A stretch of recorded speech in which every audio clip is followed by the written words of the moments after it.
Is this new அப்படின்ற gen ஆக்டர்னா யாரை சொல்றீங்க? நியூ ஜென் நான் யாரு? தக் தக் லெஜெண்ட்.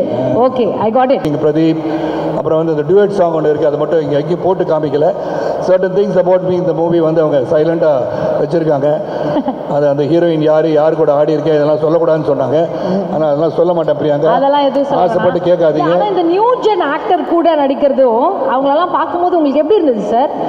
இந்த நியூ ஜென் ஆக்டர்ஸ் இருக்காங்கல்ல, இப்போ பிரதீப்போட நடிக்கும் போது என்னடா அது, இந்த ஜெனரேஷனே வேற மாதிரி இருக்காங்க, வாட் இஸ் திஸ் அப்படின்ற. நியூ ஜென் ஆக்டர்னா யாரை சொல்றீங்க? நியூ ஜென் நான் யாரு? தக் தக் legend. Okay, I got it.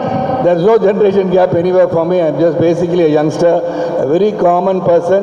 எப்படி சைக்கிளில் போய் பேப்பர் போட்டனோ அதே சரத்குமார் தான் இன்றைக்கி உங்கள் முன்னாடி நிற்கிறேன். I am learning.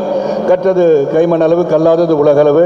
Every movie that I do, I take it as a first film, and this is my first film as far as Kirti is concerned, Pradeep is concerned, Mamita is concerned, entire producers and everybody has worked. And எனக்கு முதல் படமாக நினச்சி தான் ஒவ்வொரு படத்தையும் நடிக்கிறேன். And I'm on time to come there and they are encouraging me. என்றால் அந்த படம் வந்து எனக்கு ஒரு டிஃப்ரெண்ட் ஷேடு கொடுத்துருக்கு. அண்ட் டிஃப்ரெண்ட் ஷேடு கண்டுபிடிச்ச கீர்த்திக்கு நன்றி நன்றி நன்றி. Go to the theatre on 17. தியேட்டரில் போய் படம் பாருங்கள். உள்ளே உட்காந்து மச்சான் படம் நல்லா இல்லை இப்படிலாம் வந்து போடாதீங்க comment. But everybody is got a different taste. Let them go see the film for themselves and appreciate the film or negate the film. அது ரொம்ப ரொம்ப முக்கியம். Because the industry is surviving because of audience like you. கொஞ்சம் சத்தம் போடுங்களேன். Because it is surviving, we are working for you. வீட்டில் ஒரு சோகமான நிகழ்ச்சி நடந்திருக்கும், but still we will be in the set doing a comedy scene. That is the dedication we artists have. We work for you, we try to entertain you. Whatever pains that we go on in life, we are there to entertain you. We are giving our best. That may have difference of opinions, but let the people come into the theatre and make a decision for themselves. Thank you.